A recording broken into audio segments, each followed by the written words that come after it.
Alhambra Productions presents The Rights and Responsibilities of Marriage. السلام عليكم.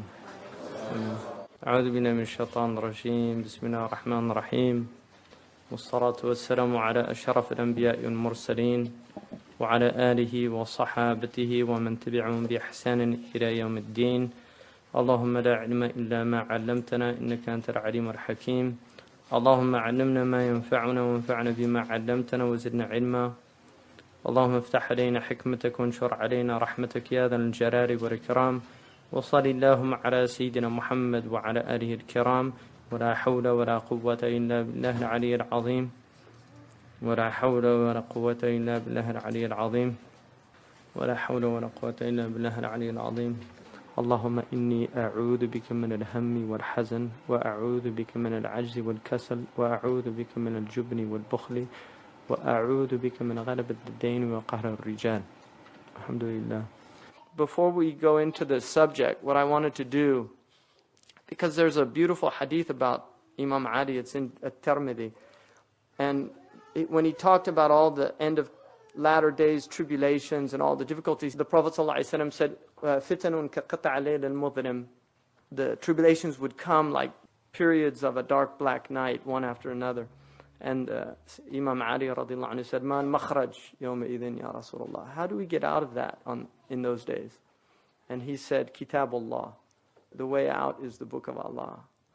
Because that's really for us, that is the explanation. And so I want to look, this relates to male-female relations, which is what this is about, inshallah, and then the result of those relationships, which are generally children. The chapter which is called Ar-Rum, Surah Ar-Rum. Generally, it's called Ar-Rum, and it refers to the Eastern Roman Empire. But Ar-Rum generally refers also to Europeans, and also to Christian. It begins like the Baqarah with Alif Lam Mim, and then it just mentions about the Romans, غُلِبَتِ الرُّوم, that the Romans have been defeated. Fi adna al-ard, and this was in the nearer land, but it also means the lowest point, which is Palestine. Palestine is the lowest point on the earth. Geographically, it literally is the lowest point on the earth, which is one of the meanings of that verse.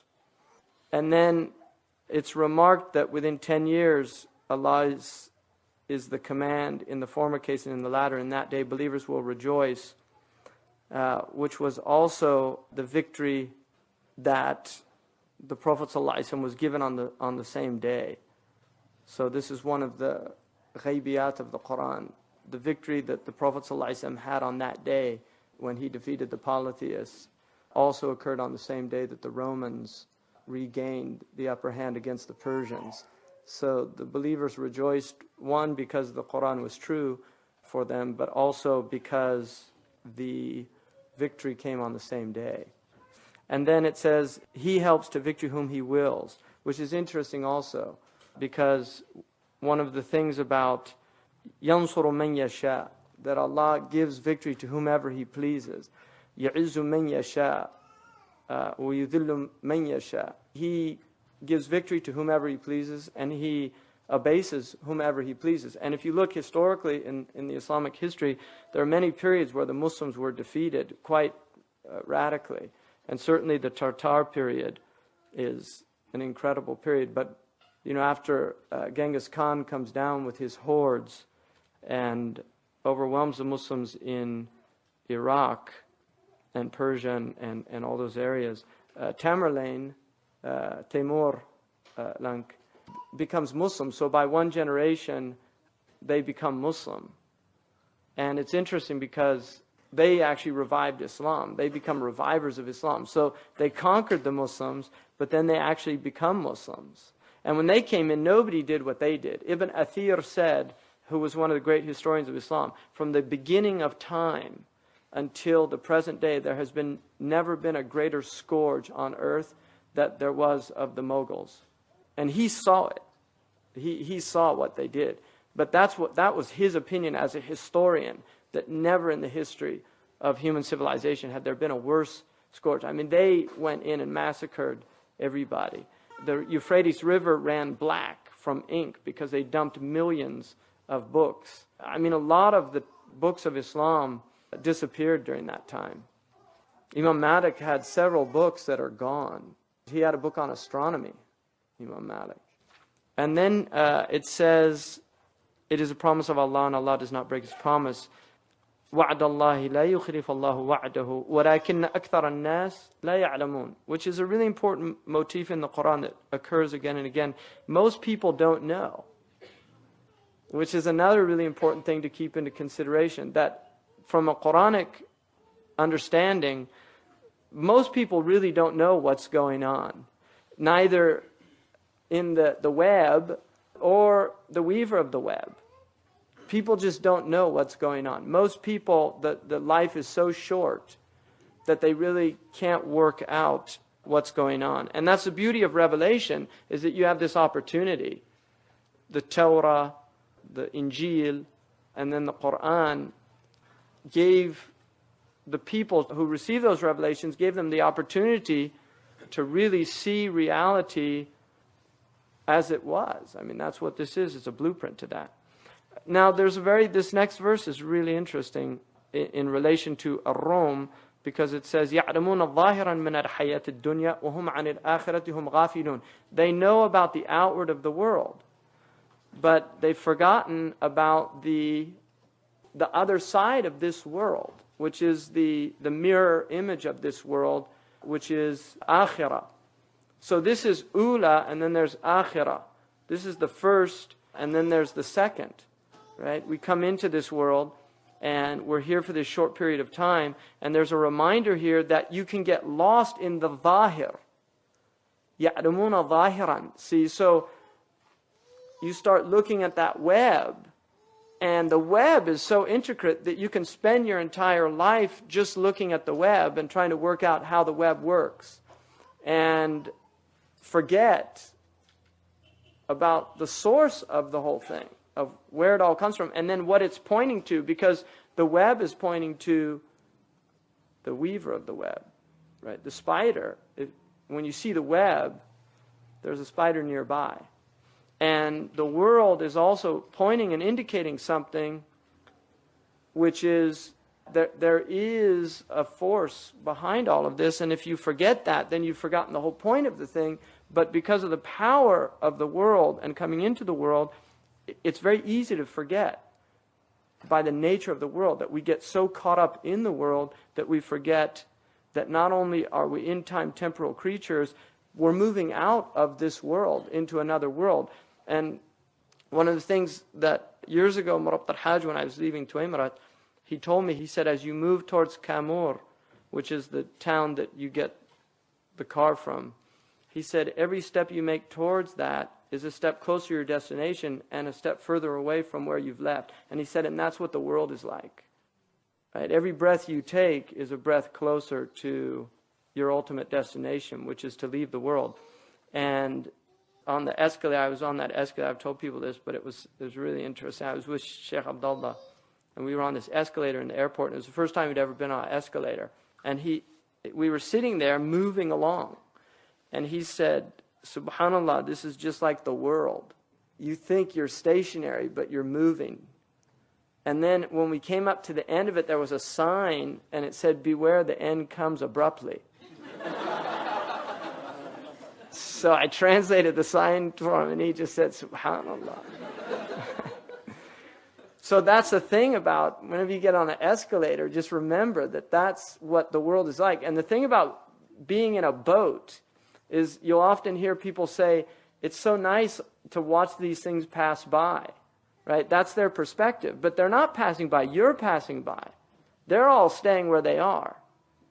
But that's the illusion. It's that parallax view that you fall into because of the nature of distances. So knowing this world, according to our tradition, is that when you die, the only thing you remember are things related to the akhirah. All of your knowledge that you learned in the world is forgotten on your death, except what you learn that benefits you in the akhirah. all the worldly knowledge goes. And that's something to think about. And then right after that, أَوَلَمْ يَتَفَكَّرُوا فِي أَنفُسِهِمْ. Don't they think about themselves? Don't they reflect on the nature of the nafs? مَا خَلَقَ اللَّهُ السَّمَاوَاتِ وَالْأَرْضِ وَمَا بَيْنَهُمَا إِلَّا بِالْحَقِّ. Allah didn't create the heavens and the earth and what's between them except with the truth.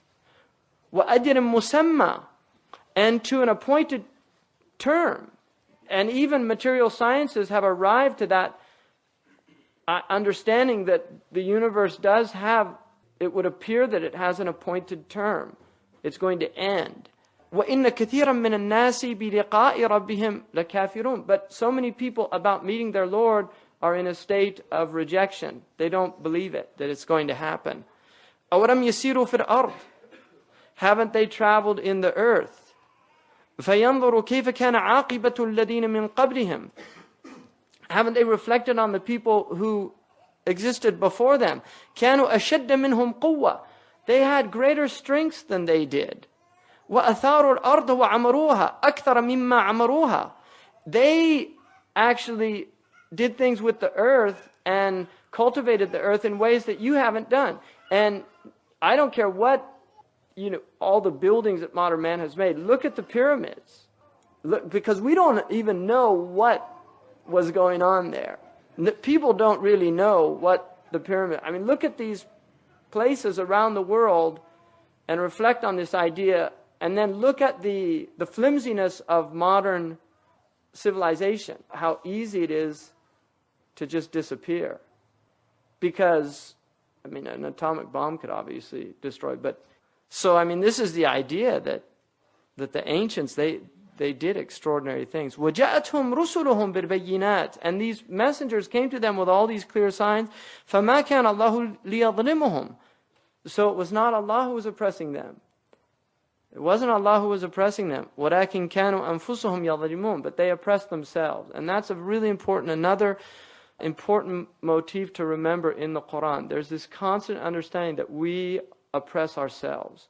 And that there's things to learn in the world. And one of them is that when you point fingers outside of yourself, you're deflecting always from the real work. Because you cannot change what is outside yourself in the way that you can change what's inside yourself.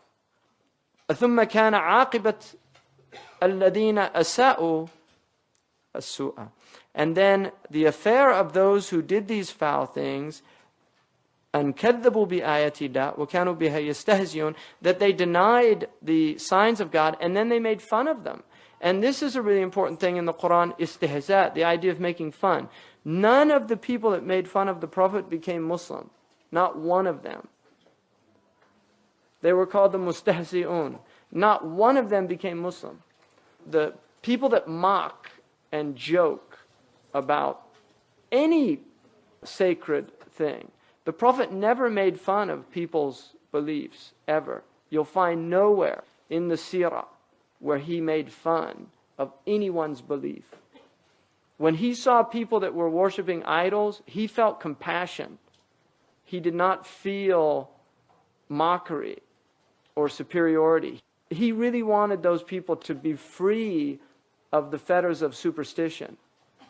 That this is not worthy of worship. And that's what La ilaha illallah means. There's nothing worthy of worship. That's the interpretation that the scholars give it. La ilaha, la ma'bud bihaqqin. There is nothing worshipped in truth other than Allah. There can be things worshipped, but they're not worshipped in truth. La ma'buda bihaqqin siwa Allah. There's nothing worshipped in truth except Allah subhanahu wa ta'ala. And so this idea of making fun of Allah's signs is really, really dangerous. And then Allah says, Allahu yabda'ul khalq thumma yu'iduhu thumma ilayhi turja'un. He begins creation and then He recreates it. So the recreation of the world. Thumma ilayhi turja'un. And you return to Him. So look at creation. What we're being told there is if you look at the world, you'll see that there's creation and then there's recreation. And what that should indicate to you, ulul albab, people who think about this is that you too have been created and you too will be recreated. So just like you see these hills not that long ago and they were all barren and now they're all green like they were last year. So they've been brought back to life after dying. وَيَوْمَ تَقُومُ السَّاعَةُ. And when the day when this moment really here it means, I mean, sa'a is not really the hour, it means the moment, right? Sa'a, because, qama min sa'atihi in Arabic, he got up immediately. The Arabs use sa'a to mean something that's immediate. And the sa'a is, it's translated generally as the hour, but it means that momentous event of the recreating. Yubdis al-mujrimun. And that's when the criminals, the mujrimun, the people of ijram, the people that did all these horrible things in the world, yublisu, they have iblas. In other words, they despair. Because now it's suddenly all come home. وَلَمْ يَكُنْ لَهُمْ مِنْ شُرَكَائِهِمْ شُفَعَاء. And none of these things they associated with other than Allah, they won't intercede for them. وَكَانُوا بِشُرَكَائِهِمْ كَافِرِينَ. And then they will even disbelieve in all of these things they worshipped in this world. They disbelieve in them. Because they realize it's empty. It's one of the signs of the latter days is that money becomes so prevalent that nobody wants it. It's one of the signs of the latter days. And the Prophet ﷺ said people will actually hold money in their hand and they say, for this I killed people. I actually took life for this. And now it's meaningless. So it's about these mental formations, right? It's about how you're viewing the world.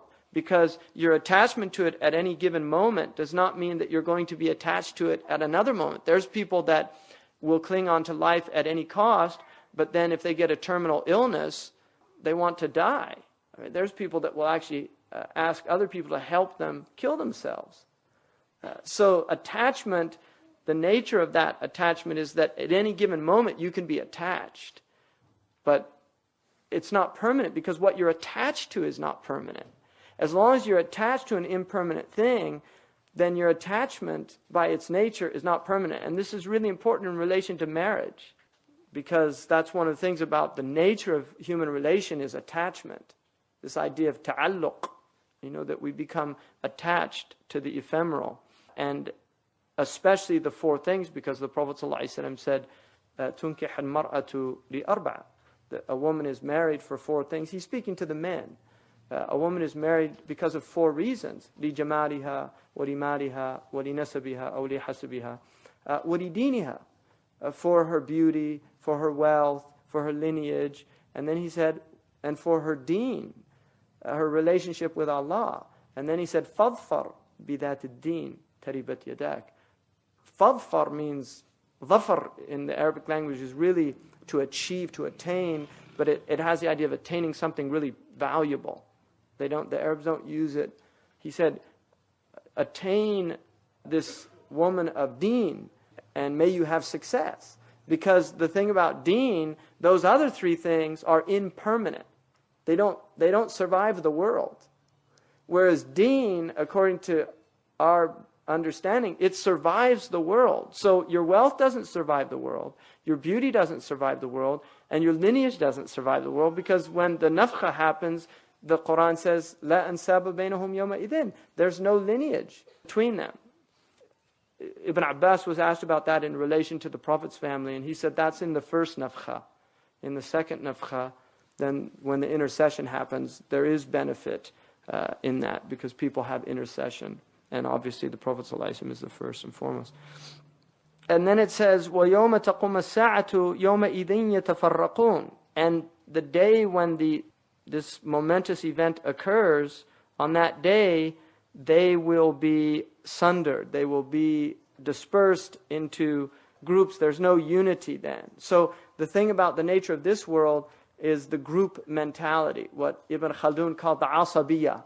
That every group has this idea of asabiyah, that I'm part of a people, and you hold on to that pride, the tribal mentality, which Islam really came to remove that idea of, it doesn't mean to reject the people, to reject the clan, but it means not to see the clan as your ultimate reality, because the clan is incidental to your true nature. The Ethiopian cannot change his color, and the leopard cannot change his spots, like the Bible says. Is that the outward, it's only incidental to you. And as long as you're in the world, that's part of your reality. But if you make that your ultimate, if you identify yourself by this outward form, then you're in a state of delusion. And that's why the Prophet ﷺ said that somebody asked him about asabiyya. And he said, it is to tu'inu qawmaka ala dhulm. It is to help your people do wrong. That's what's prohibited. In other words, it's not prohibited to help them do good. And it's also not prohibited to be concerned about your people first and foremost, because they're your people, and that's important. And Allah made that for a reason. So you should have a concern about your clan or your family. Al-aqrabun awla bin ma'ruf.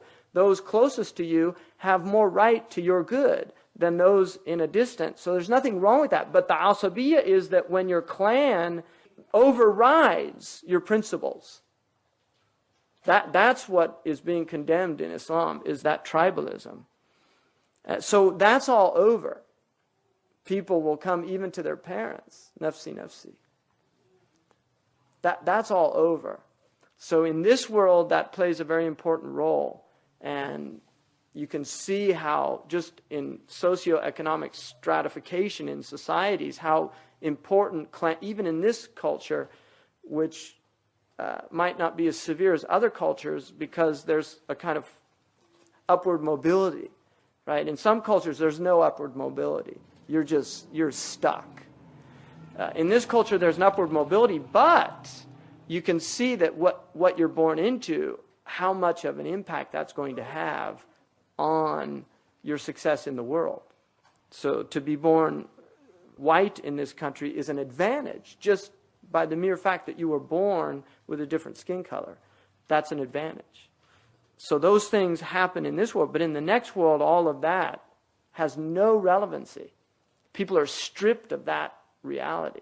And they used it, those people that used it for wrong in this world, it's a grievous day, because they can't rectify those wrongs with it. They can't go to those, their shuraka. They can't go to all those people that they were manipulating, or their false idols, because that is an idol. I mean, the difference they say between the savage and the civilized is the savage, his idols are made of wood and stone, but the civilized, his idols are made of flesh and blood. The real difference is that the idols haven't changed. They're still idols, but it's just the form changes.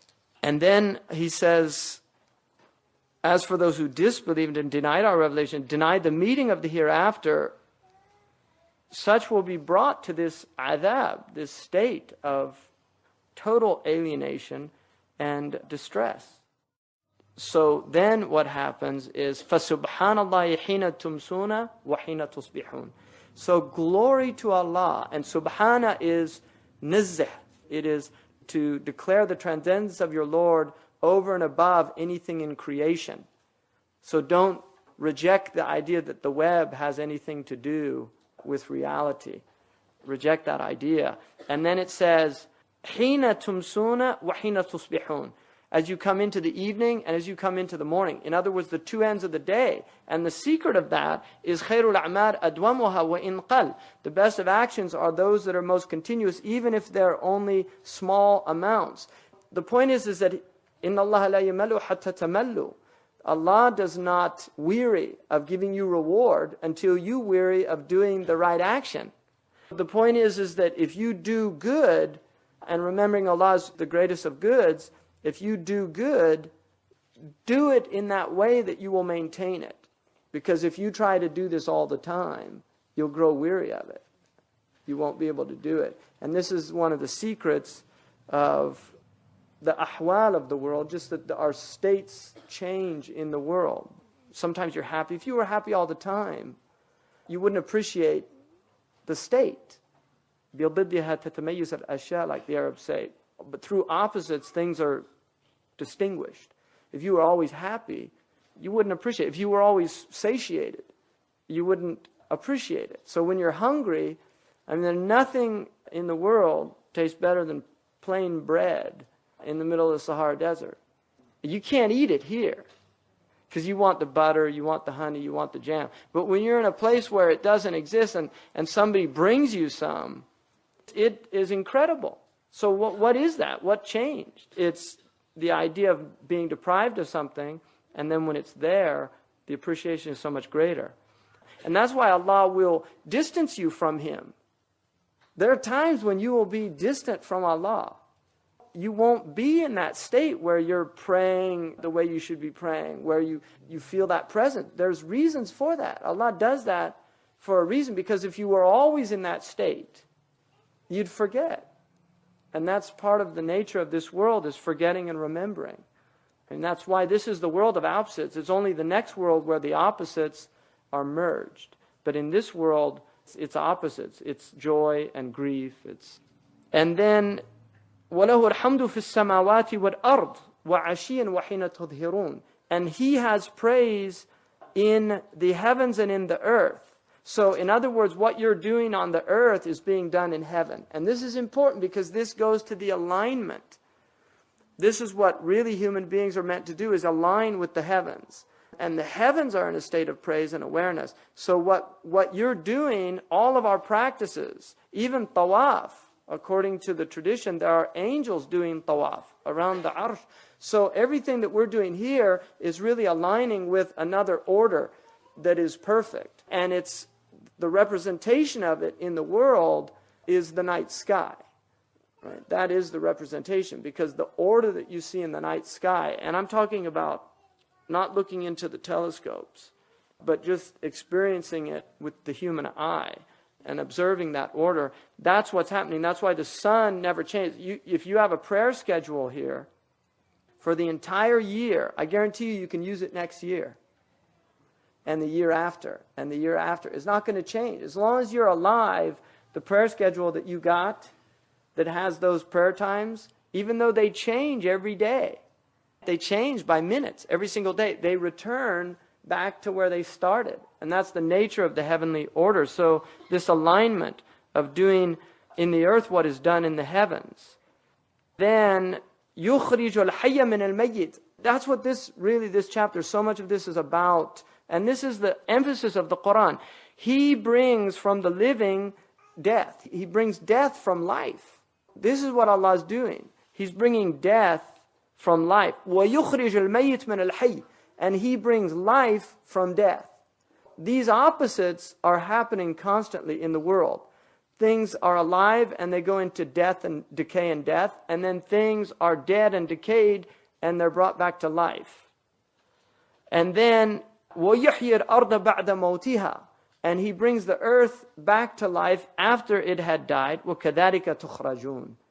And you will also be brought forth like that. In other words, أَوَلَمْ يَتَفَكَّرُوا فِي أَنفُسِهِمْ. Haven't they thought about their own selves?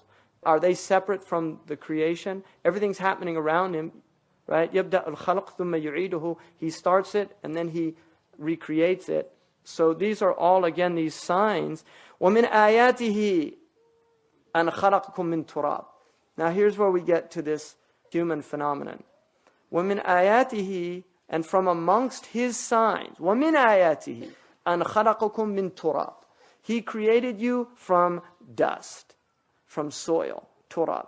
And Fakhruddin al-Razi, radiallahu anhu, what he says is, of all the things in the world, the thing that is furthest away from life is dust.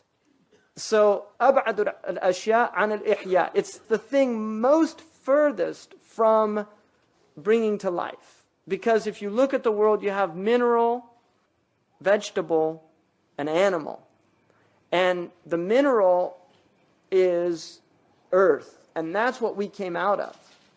So we go through these processes. And the point of this is that is a sign of God. وَمِنْ آيَاتِهِ أَنْ خَلَقَكُم مِّن تُرَابٍ. He brought you out of earth. There's another verse that He created you from water. And that is not in contradiction with this verse, because both are true. that He created us from water, min ma'in mahin, from this vile fluid, and also that He created us from earth, that our original creation was from the earth. And then this creation is all water. It's all about water. That's how we were brought to life. And even through vegetation, if you look, the process, earth is brought to life through water. Without water, there is no earth. There is no life on earth.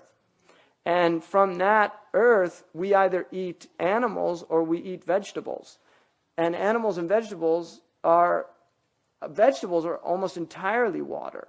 I mean, if you actually look at what they're composed of, the majority of the vegetable is water. And animal life is about 70% water. So it's still water which is bringing us to life. And then He says, ثُمَّ إِذَا أَنْتُمْ بَشَرٌ. And then suddenly, أَنْتُمْ بَشَرٌ. Now, the suddenly here is this تَنْتَشِرُونَ, that suddenly you're everywhere. We were created from two human beings. Everybody on the earth goes back to the primordial soul, and from that primordial soul came the dyadic, the two souls, and then from those two came all the myriad and diverse peoples walking the earth. So this is the sign that Allah is saying. وَمِنْ آيَاتِي أَنْ خَلَقَ لَكُم مِّنْ أَنفُسِكُمْ أَزْوَاجًا. And then from amongst His signs is that He created for you, مِنْ أَنفُسِكُمْ, from your own selves, mates. If you look at the basis, the foundation of human life, is this X and Y, right? The male and the female component. And from that basic component, Allah has created these two. The female is XX and the male is XY. So from these chromosomes, Allah has given us mates from our own selves. In other words, that we are mixed. He said, النساء شقائق الرجال. Women are split from men. In other words, they're half of us. So we're matched in a way that Allah subhanahu wa ta'ala determined. And that's what He's saying, that He created from your own selves mates. لِتَسْكُنُوا إِلَيْهَا. In order that you might find sakina, which is tranquility. إِلَيْهَا. Some of the mufassirin say that this is the souls, that the actual spiritual souls find this sakina in the mating. That there's this total tranquility. Some of them say, like Ibn Abbas radiallahu anhu, that this is the sakina that the man can only find in the woman. That ultimately we need this mate in order for us to find this sakina, to get this tranquility, and vice versa. This completes CD number 1.